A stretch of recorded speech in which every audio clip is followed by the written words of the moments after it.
Alors, c'est un comité qui tire, je pense, ses origines dans le lac à l'épaule qui a été tenu avec les autres membres du comité provincial des officiels l'année dernière. Il y a eu une réunion de réflexion qui s'est tenue afin d'identifier les différentes pistes ou les différents défis qui se présentaient dans le dossier de l'arbitrage et évidemment de commencer une réflexion sur les différentes solutions possibles justement pour tenter de répondre principalement à la question de la rétention et du recrutement de nos officiels. Évidemment, avec la pandémie qui nous a frappés, les travaux ont été certainement ralentis, mais on s'est dit qu'il était temps de mettre en place un comité, cette fois-ci en mettant directement à contribution les différents intervenants régionaux qui vont être eux-mêmes appelés à mettre en œuvre les différentes pistes de solutions qui auront été identifiées. L'identification des problèmes qui avaient été faits par le comité provincial des officiels et ensuite, ça s'est transféré vers un comité de travail qui est composé principalement d'arbitres en chef régionaux et d'autres intervenants, que ce soit au niveau des associations, que ce soit des représentants des officiels hors glace, que ce soit des représentants des officiels actifs eux-mêmes, des superviseurs, qui chacun d'eux vont pouvoir amener une perspective pour, si on veut, mener à terme et élaborer sur les pistes de solutions qui avaient été initialement identifiées.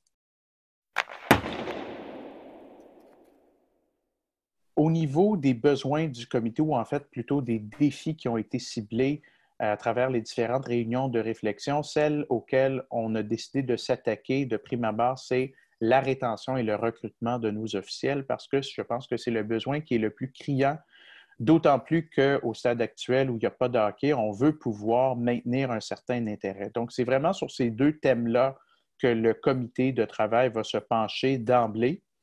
Et on va adresser ces deux questions-là, la rétention et le recrutement des officiels, sous l'angle ou à travers le prisme de la pandémie actuelle.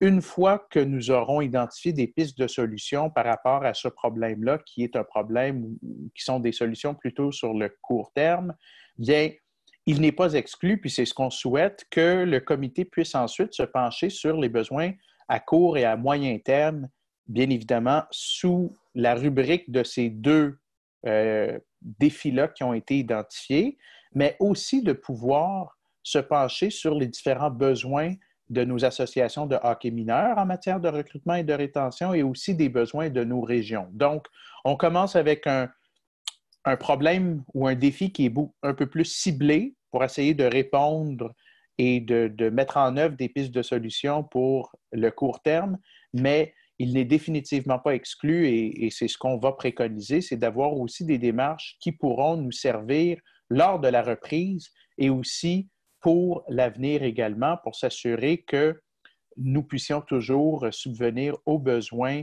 de nos régions, de nos associations et de maintenir un corps d'officiels qui est en santé.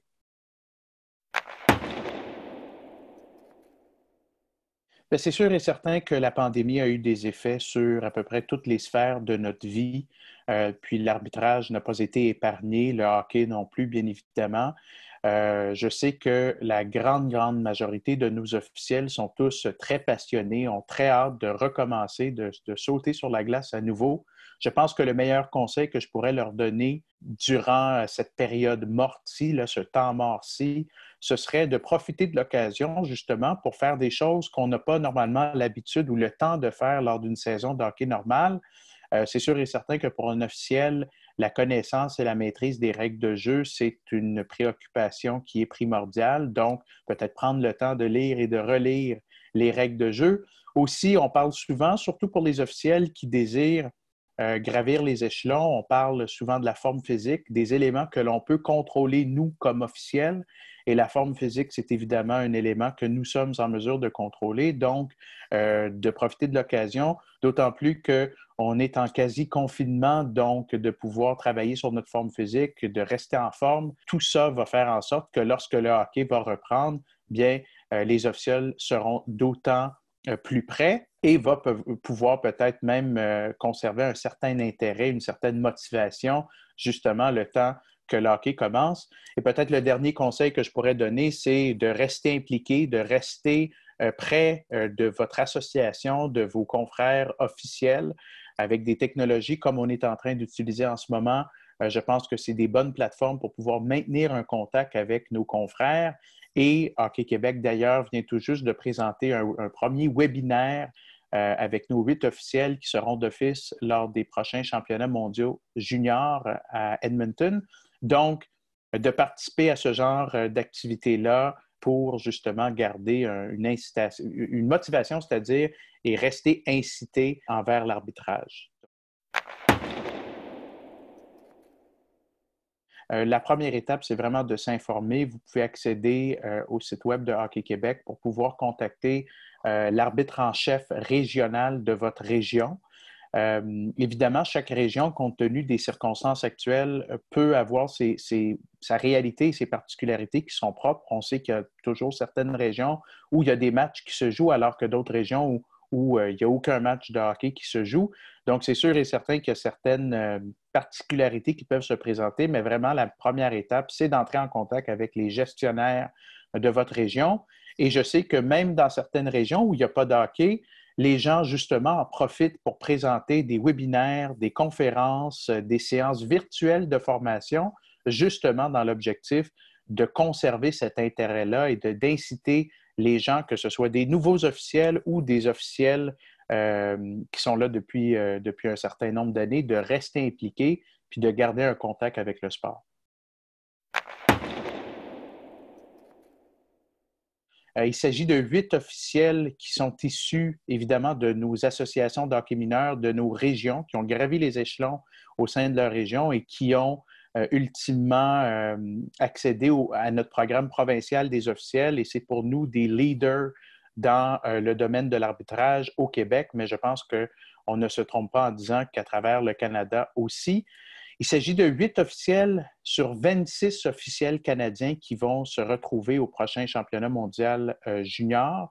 C'est tout près du tiers des officiels sélectionnés et c'est le plus d'officiels sélectionnés parmi toutes les autres fédérations sportives provinciales. Donc, imaginez-vous qu'on est extrêmement fiers de cet exploit. Nous sommes extrêmement fiers de ces 8 officiels-là qui sont non seulement des officiels d'une vaste expérience et expertise, mais aussi des personnes réellement formidables.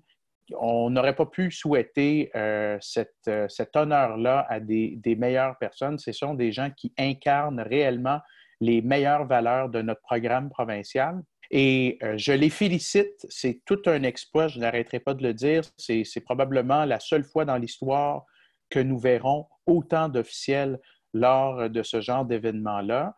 Et je pense que tout ce que je peux leur souhaiter, c'est de vivre pleinement l'expérience, d'en profiter au maximum, d'avoir du plaisir. Donc, même si les gradins ne seront pas pleins, il reste que je pense que l'atmosphère qui sera créée dans cette bulle-là pour les officiels, ce sera une expérience incroyable et unique en soi. Donc, félicitations une fois de plus à nos 8 officiels et la meilleure des chances, bon succès et de vivre pleinement l'événement.